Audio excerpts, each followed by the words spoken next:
아멘. 한 40분간 사용해서 오늘 45, 6, 7장 마무리하도록 하겠습니다.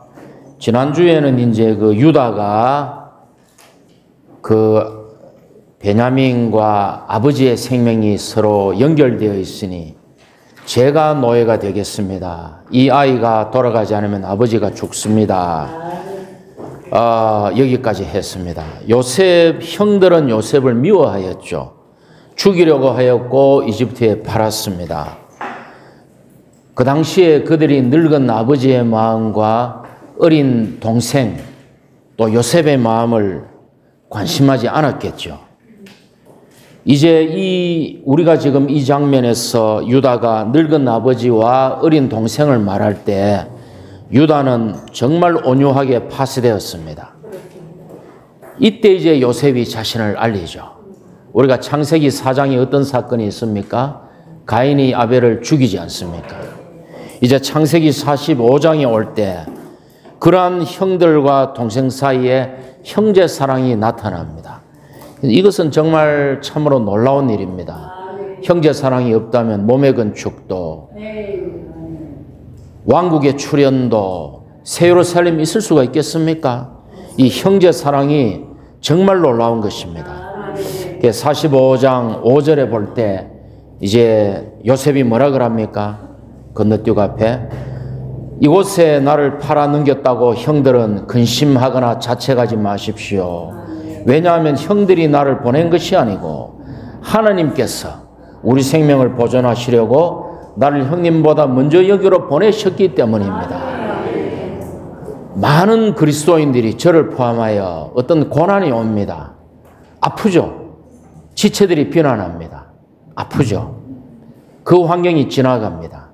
그 환경이 주님에게서 온 것인 것도 압니다. 그 환경에서 주님도 얻었습니다. 근데 이상하게 주님을 얻었음에도 불구하고 완전히 용서하지 못하는 거예요. 저를 포함하여. 그 상처를 볼 때마다 상처는 아물었는데 상흔이 있는 거예요. 요 칼로 째진 거 요거.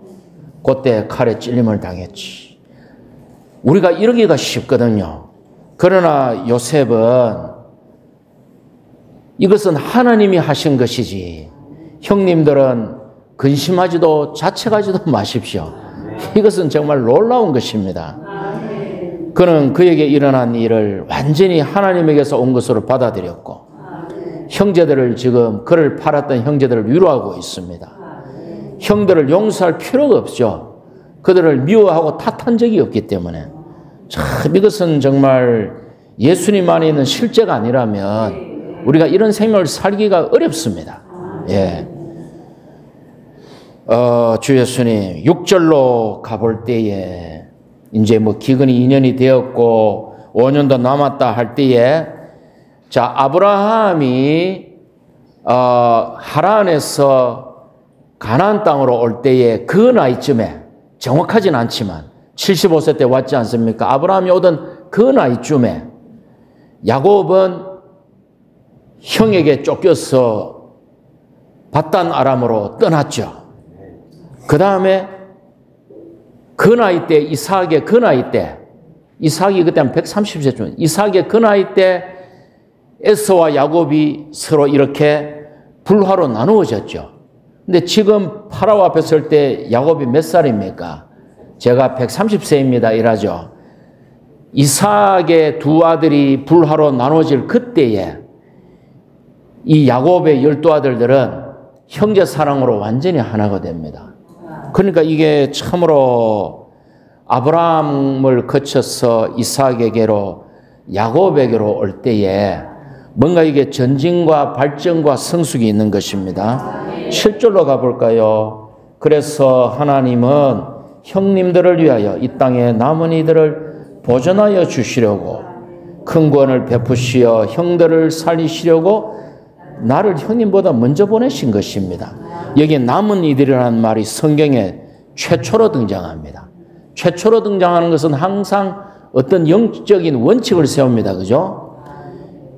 엘리야가 그럽니다. 엘리야가 주님께 이스라엘이 주님의 선자들을 다 죽이고 저 혼자만 남았는데 저도 죽이려고 합니다. 엘리야의 입에서 나온 말이 뭡니까? 저 혼자만 남았는데 그때 주님이 뭐라 그럽니까? 바알에게 무릎 꿇고 입 맞추지 않은 7천인을 내가 남겨두었다. 사람의 눈으로는 나 혼자 남았는데 주님은 7천인을 남겨둔 것입니다. 왜 엘리야가 갈멜산에서 승리할 수 있었습니까? 감추어진 이기는 자 7천이들의 기도가 있었겠죠. 하나님의 경륜을 위한. 그러니까 엘리야는 자기 혼자만 있는 줄 알았어요. 그렇지 않다는 것입니다. 바울이 이 말을 하면서 로마서에서 뭐라고 합니까? 그러므로 이와 같이 지금도 은혜의 선택을 받은 남은 이들이 있습니다. 이스라엘이 하나님을 배반하는 바람에 복음은 유대인으로 갔죠. 유대인들을 동족을 생각하니까 내가 하나님께 끊어져 죽더라도 이들이 구원받고 싶은 거예요. 그러면서 바울이 그러나 소망 가운데 지금도 은혜로 선택받은 남은 이들이 있습니다. 이랍니다. 자, 주님의 회복 안에서 우리는 남은 이들입니다. 바벨론을 떠났고 주의 회복 안으로 들어왔습니다. 주의 회복 안에 와보니 똑같은 육체잖아요. 우리가 구원받은 죄인이잖아요. 우리가 본 이상이 놀라울 따름이지. 우리가 먹고 마시는 주님이 놀라울 따름이지. 우린 여전히 똑같은 사람이에요. 우리 낙심하게 되고 실망하게 됩니다. 그러면 우리는 주님의 회복 안에서 남은 이들이 될 뿐만 아니라 바벨론에서 떠나온 남은 이들일 뿐만 아니라 이기는 이들이 되어야 하는 것입니다. 우리가 이기는 이들이 되기 원합니다. 아멘. 자, 그리고는 이제 요셉이 말합니다. 10절로 갈게요. 아버지와 다 이쪽으로 모시고 이쪽으로 오십시오. 제가 형님들을 먹이겠습니다. 고센 땅에 거주하십시오. 10절에 고센 땅 발견했습니까? 고센 땅은 어딘가 하면은 지중해가 있고 이렇게 강물이 나일강이 흘러들어가서 지중해로 흘러들어가고 여기 홍해가 있죠. 요 고센 땅 여기에요. 여기 지중해 흘러들어가는 가장 출애굽하기 좋은 위치, 가장 가나안 땅과 최단 위치. 왜 고센 땅에 머무르라고 야곱이 요셉이 이렇게 그의 구상을 말했을까요? 거기는 목초지가 많습니다. 가나안, 이집트 사람 여기 농사를 안 지었어요. 너무 막 풀이 무성하니까 농사를 안 짓고 그냥 목초지로 버려둔 장소인데 이게 가축을 기르기에 아주 좋아. 그리고 중심부에서 떨어져 있기 때문에 이집트인들의 관심 내지는 우상숭배의 영향이 적어요. 나중에 가나안으로 갈 때 위치가 최단 거리예요. 그러니까 이 요셉 안에는 어떤 경륜이 있는 거예요. 아, 우리의 가족들을 여기에 거주하게 한다면, 그리고 이 목축을 천하게 여겨, 부정하게 여겨. 그래서 고센 땅에 여기에 머무르게 거주하십시오. 이게 뭡니까? 그 다음 구절에 보면은 11절에 뭐라 해놨습니까? 기근이 5년이나 계속될 거예요. 그러니까 요셉은 5년의 기근 때문에 고센 땅에 가족들을 안배한 것입니다. 근데 사실은 이게 뭡니까? 앞으로 400년 동안, 출애굽하기까지 400년 동안에 유대인들의 이 이스라엘의 생활의 터전이 마련되었죠. 그러니까 하나님은 애굽의 풍성으로 그들을 먹여서 그들을 400년 후에 200만 이상, 300만 가까이 번성하게 해서 나오게 하시죠. 여기 아주 하나님의 그런 어떤 치밀한 하나님의 안배가 있는 것입니다. 자, 45장 좀 하고 있죠. 24절로 가십시오. 형들이 이제 아버지를 모시러 갑니다. 그죠? 요셉은 형제들을 떠나보냈다. 24절입니다. 그들이 출발할 때 요셉은 그들에게 가시는 길에 다투지 마십시오. 왜 가시는 길에 다투지 마십시오라고 특별히 부탁했을까요? 요셉을 팔았던 과거의 잘못을 가면서 서로가 따질 수가 있습니다. 왜요? 요셉이 워낙 막강한 자리에 올랐기 때문에 저 요셉이 혹시 마음이 바뀌어 우리를 책임을 추궁하면 이게 두려운 거예요. 그러니까 가면서 쉽게 이제 네가 잘했니 내가 잘했니 할 수 있기 때문에 가시는 길에 다투지 마십시오. 요셉은 전혀 형들을 책망할 마음이 없어요. 근데 형들은 아직도 두려운 거예요. 만인, 이 뭐라 그러노? 1인지하 만인지상이잖아요. 1인치 이하 만인치 이상의 동생이 올랐으니 얼마나. 근데 성경은 주동자를 밝히지 않습니다.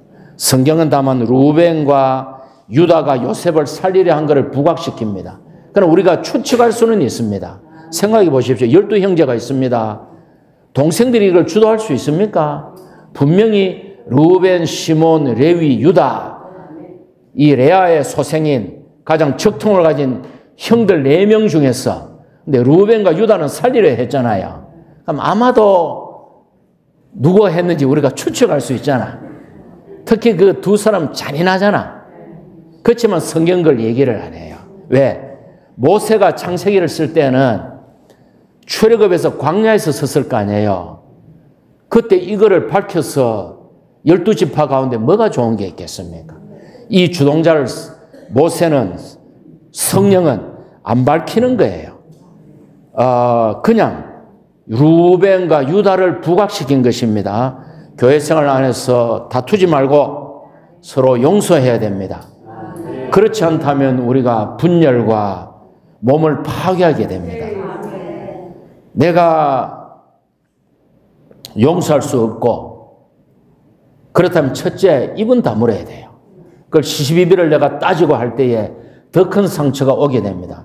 너무나 억울한 소리를 들었어요. 어떻게 해야 됩니까? 소화가 안 돼.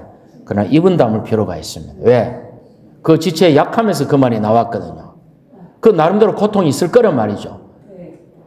내가 억울해. 그렇지만 내가 입을 다물어야 됩니다.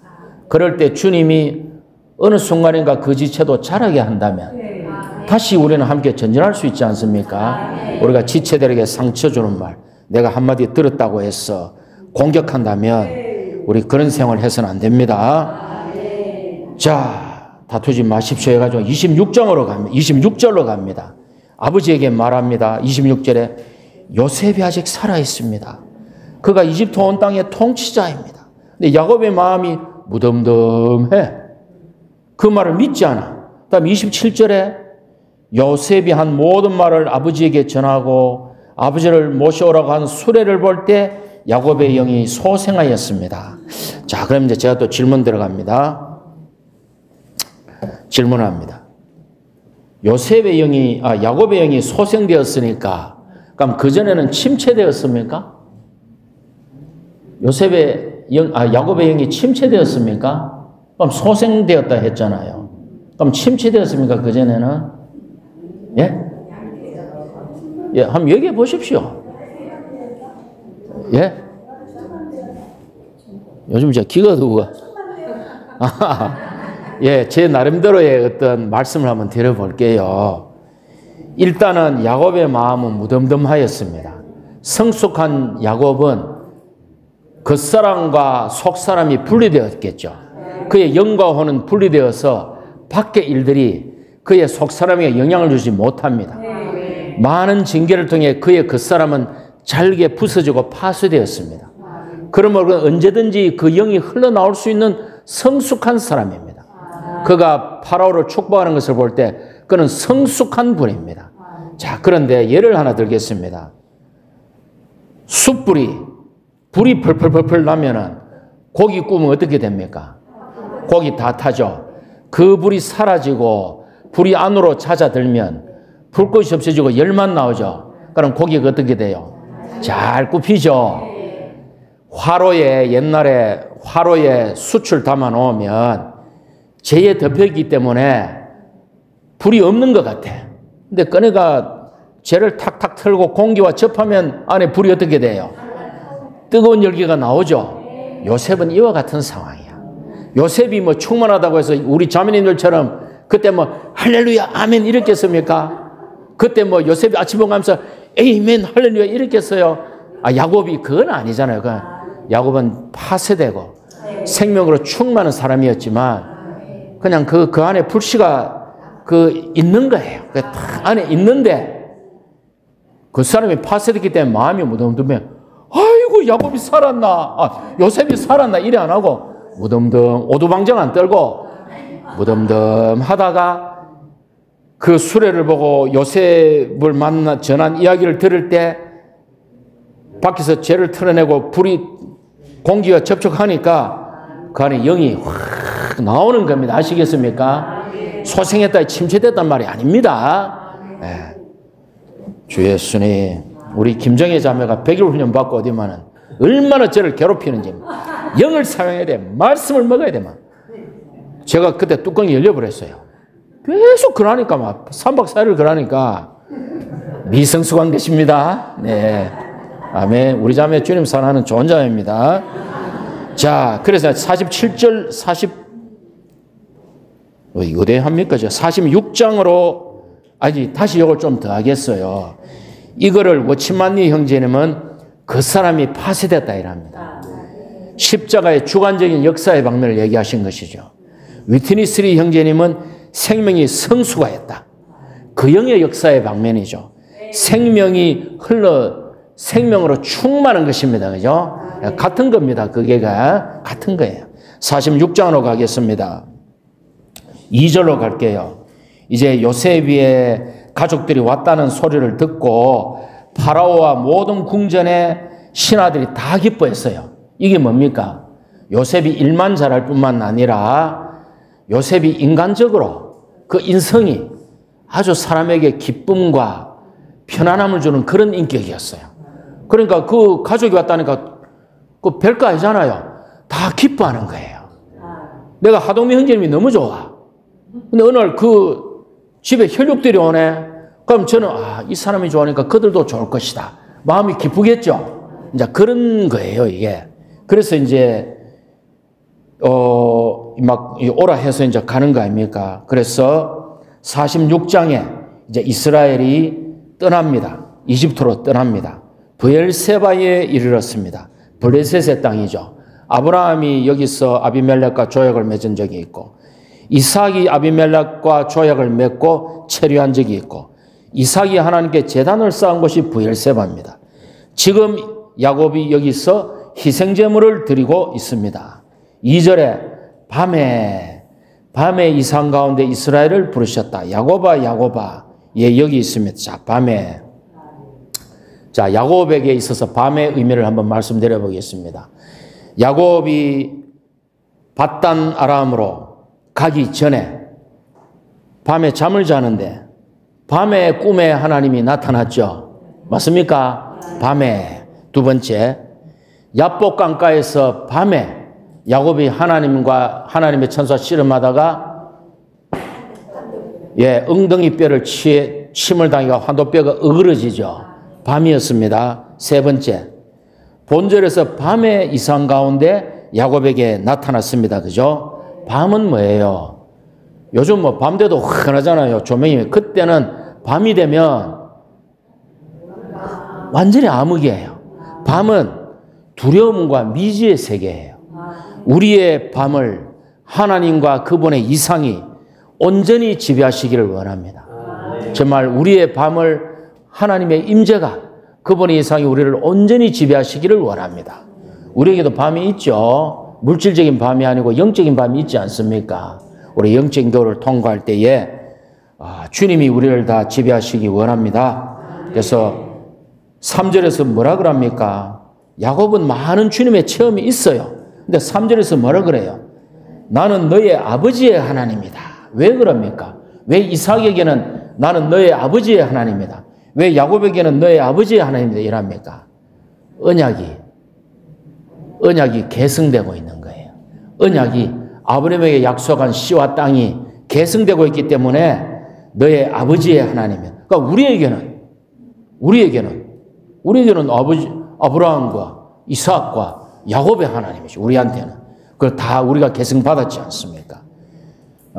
그래서 이제 지금 제가 어디를 하는지 3절 할 차례입니까?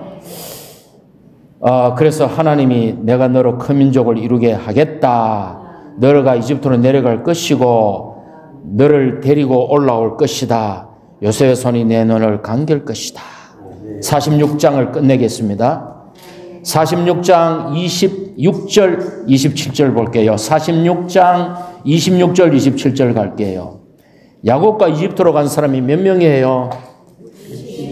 자, 야곱과 함께 26절에 야곱과 함께 이집트로 간 사람들이 해놓고 그의 허리에서 난 사람이 66명이죠. 그 야곱은 포함 안 되죠.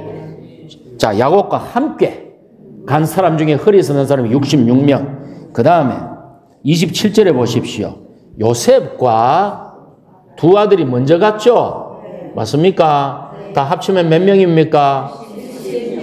66, 67, 68, 69, 70. 70명. 그래서 27절에서는 이집트로 간 야곱 집안 사람들이 모두 70명이다. 근데 위에 제가 다 카운트하면 안 맞아요, 사실은. 위에 쭉 나열하죠. 안 맞아요. 안 맞는데, 그거를 꼭 맞추려고 할 필요가 없는 게, 내려간 사람은 70명이고, 위에는 그냥 그 12아들들의 소생을 그냥 나열한다고 생각하면 돼요. 제가 계산 다 해봤는데 안 맞아요, 숫자가. 안 맞아도 문제가 없습니다. 됐습니까? 예. 자, 47장으로 넘어가겠습니다. 47장으로.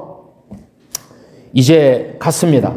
요셉도 만나고 제가 건너뛴 거죠. 아버지와 얼싸안고 울었어요. 그죠? 자, 47장에 요셉이 파라오에게 저의 아버지와 형제들이 양떼와 소떼를 가지고 고센 땅에 와 있습니다 하고는 자기 형제들 중에 5사람을 파라오에게 데리고 가 소개합니다. 자, 이 5사람이 누굴까요? 이 5사람이 누굴까요? 예? 예? 예? 이거 성경이 안 나오니까 모르죠. 근데 제가 한번 말씀드려 보겠습니다. 4명의 어머니들이 있었죠. 누굽니까? 레아, 라헬, 실바, 빌하. 4명의 어머니들로부터 12아들이 태어났지 않습니까? 맞습니까? 요셉이 왜 곤욕을 치루었습니까? 아빠가 자기만 사랑하잖아. 색동옷 입히고. 그래 미움 받았잖아.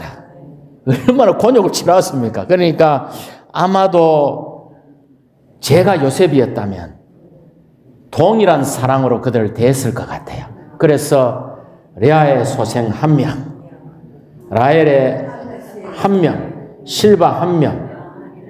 라헬은 자기하고 베냐민밖에 없으니까 베냐민, 그죠? 실바, 비라 중에 1명, 꼭 장남이 아니더라도 그 형들의 그 어머니의 소생들 중에서 왜 형이라도 되기 소심해가지고 야, 나는 겁이 나서 나는 바로 앞에 못 가겠다 하는 사람도 있잖아요. 아마 1명씩 하고는 유다를 더했을 거예요. 왜? 유다가 요셉을 동생을 위해서 내가 노예로 가겠다 했잖아요. 그리고 요셉은 동일한 사랑으로 그들의 형제들을 대했을 것입니다. 왜? 곤욕을 치렀잖아. 저 같으면, 제가 요셉 같으면 이래 했을 거라고 제가 말씀드리는 거예요. 성경에 안 나오지만, 시므온은 안 돼요. 어쨌건 감옥에 갇혀 있었잖아요. 그러니까 루벤이 갔겠죠. 레위, 좀, 요셉을 잘 모르겠습니다. 해가지고 그렇게 했을 것 같아요. 아버지의 편애로 후유증을 겪은 그가 동일한 상황하고 형제를 대했을 것이다. 그래서 이제 7절에 가니까 요셉이 아버지 야곱을 인도하여 파라오 앞에 서자 야곱이 파라오를 축복하였다. 자, 여기서 딱 정해지죠. 자, 또 질문 드리겠습니다. 요셉이 높습니까? 파라오가 높습니까? 요셉이 높아요? 파라오가 높아요? 파라오가 높죠. 파라오가 훨씬 높습니다. 요셉이 아무리 만인 지상 1인 지하라도 파라오는 왕이잖아요. 근데 야곱이 파라오를 축복했어요. 야곱이 높나요? 파라오가 높나요? 야곱이 높죠. 물질적으로는 파라오가 높지만 요셉보다 영적으로 야곱이 하늘에 속한 사람이죠. 파라오보다 높습니다. 근데 요셉은 야곱의 생명의 성숙한 방면에 통치하는 방면이니까 야곱과 요셉은 같은 사람이죠. 야곱이 더 높은 거예요. 파라오보다. 그래서 그가 파라오를 축복합니다. 축복합니다. 야곱의 축복은 생명이 성숙했다는 가장 분명한 표시입니다. 이 학자들이 이 말에 의하면 이때 이 파라오의 파라오의 그 시체 뭐라 그럽니까? 미라. 파라오의 미라가 지금 있대요. 그런 게 있대요, 이게. 자, 그래서 파라오 두 손자 12아들을 축복했다. 빼앗는 손이 발뒤꿈치 잡는 자가 축복하는 손이 되었습니다. 자, 다시 한번 복습합시다. 성숙은 뭐라고요? 성숙은 생명이 충만한 것. 축복은 충만한 생명이 흘러 넘쳐서 나오는 것. 자, 흘러 넘쳐서 나오면 어떻게 됩니까? 영역이 확장되죠. 내가 생명이 충만해. 내 안에 생명이 가득 차 있어. 내 안에 생명이 충만해. 축복을 통해 이것이 흘러나오면, 내 안에 축복이 하나님 자신 흘러나오면 확대되는 거잖아요. 맞습니까? 확대. 그러니까 성숙은 충만한 것이고 축복은 확대되는 것입니다. 확대되는 것입니다. 그래서 이제 파라오가 이제 물어봅니다. 자, 파라오가 8절에서 물어보죠. 파라오가 야곱에게 물었다. 연세가 어떻게 되십니까? 야곱이 파라오에게 대답하였다. 내 나그네 길의 횟수가 130년입니다. 내가 살아온 횟수는 얼마 되지 않지만 험난한 세월을 보냈습니다. 그러나 내 조상들이 지내온 나그네 길의 횟수에는 미치지 못합니다. 자, 여기서 한번 말씀드리겠습니다.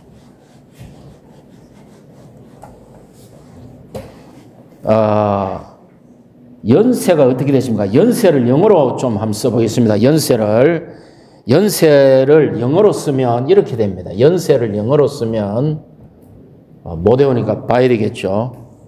The days of the years of your life 이래 됩니다. 자, 이 무슨 말인지 한번 보십시오. 연세가 한번 보십시오.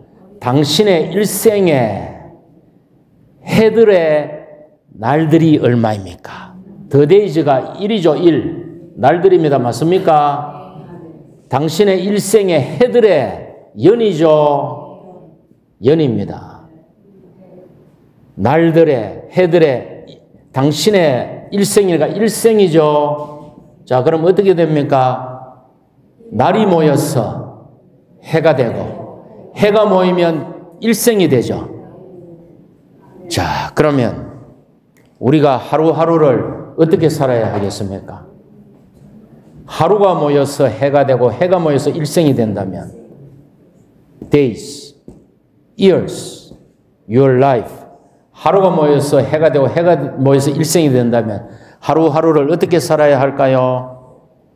하루하루를 어떻게 살아야 됩니까? 1번 열심히 살아야 된다. 2번 재밌게 살아야 된다.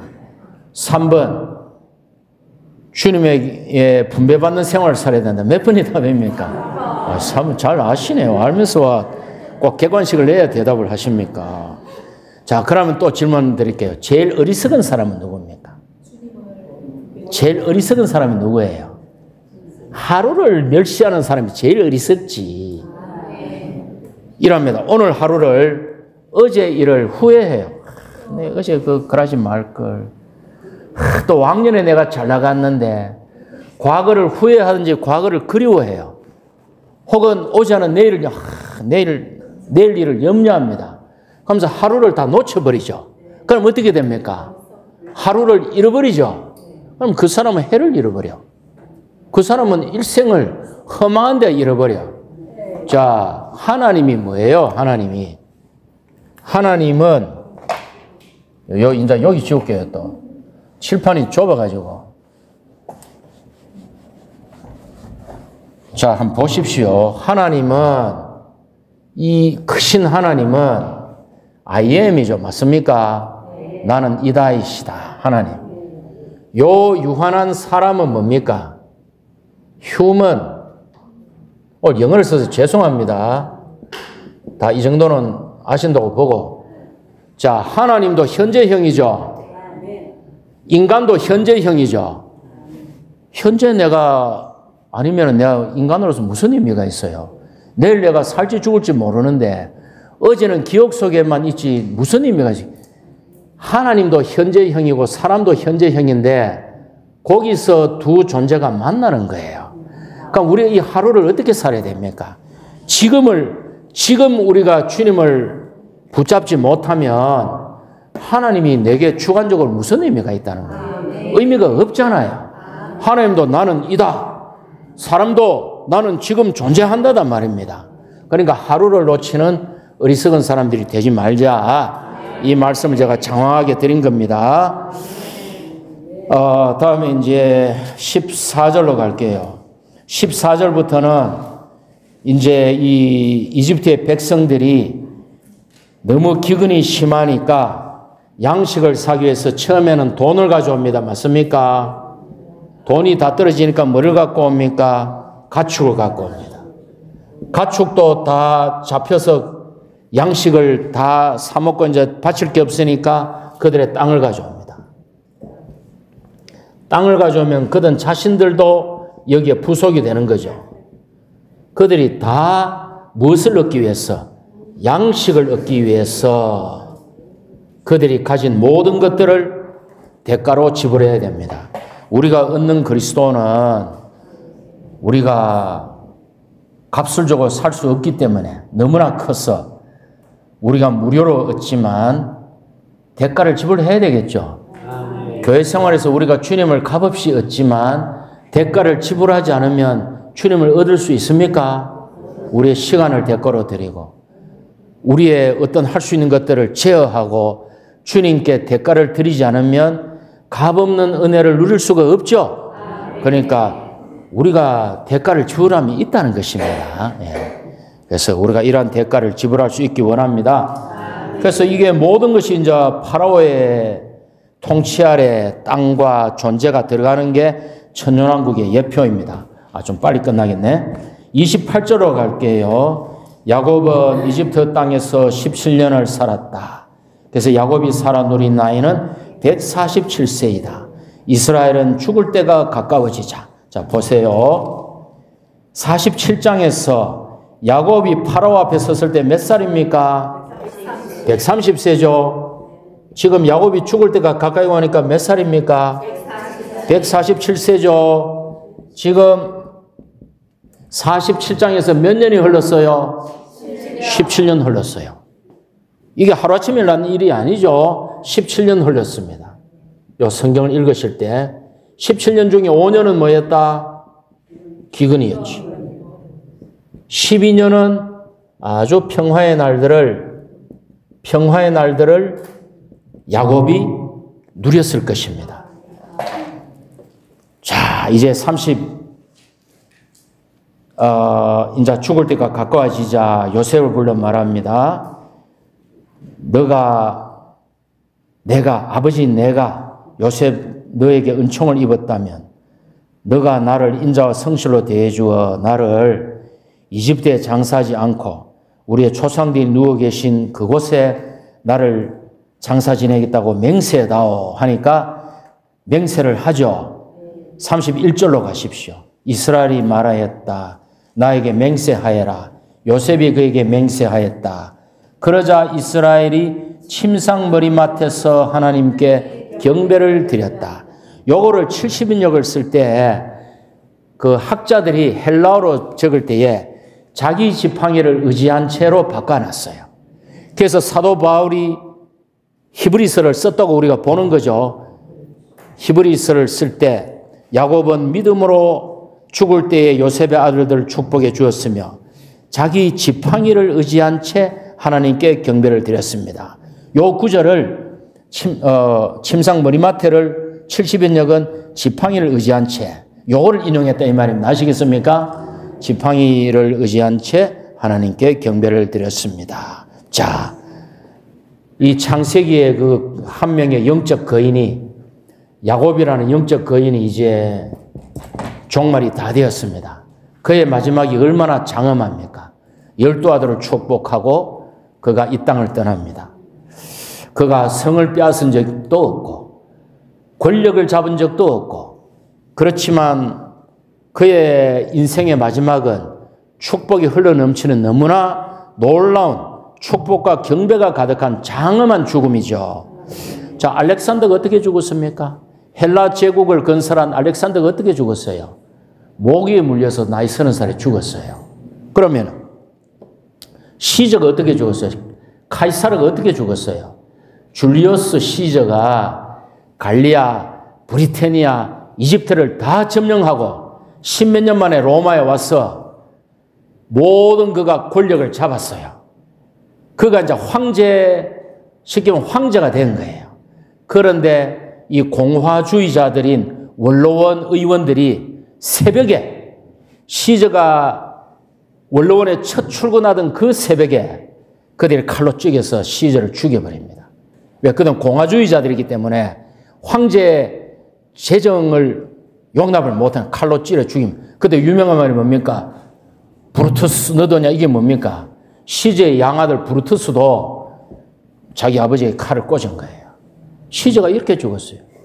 헬라 제국이 얼마나 거대하며 로마 제국이 얼마나 거대합니까? 그 왕들이 이렇게 죽었어요. 그 다음 석가가 어떻게 죽었습니까? 석가모니가 어떻게 죽었어요? 한 80살쯤 됐을 때 어린 소녀가 주는 공양하는 불교 말로 우유를 마시고 배탈이 나서 죽었습니다. 공자가 어떻게 죽었습니까? 자기 뜻을 펼치려고 중국 천하를 주유하면서 일자리 구하다가 그래 죽었어요. 어디 가서 자기 뜻을 펼치라 제후자를 얻어야 되는데 온 천하를 구직 활동을 하다가 그래 죽은 거야. 공자가. 소크라테스가 어떻게 죽었어요? 독배를 마시다 죽었습니다. 소위 인류의 몇 대 성인이라는 사람들의 끝이 이렇게 비참해요. 그럼 야곱의 일생은 어떻습니까? 축복하고 성숙한 생명을 흘러 넘치게 하고 그가 주님 앞에 정말 너무나 장엄하게 그렇게 주님 앞에 갔습니다. 우리 주님은 어떻게 죽었었어요? 내가 다 이루었다. 얼마나 놀랍습니까? 예. 우리 형제 자매님들도 다 한 100살 넘어 사시다가 100살 넘어 사십시오. 100살 밑으로 살면 안 됩니다. 100살 넘어 사시면서 교회를 축복하시고 교회를 위해 중보기도 하시고 축복을 이 땅에 많이 흘려보내고 주님 품에 100살 넘어 가시기 원합니다. 아멘. 100살 밑으로 가면 반칙입니다. 아멘. 마치겠습니다.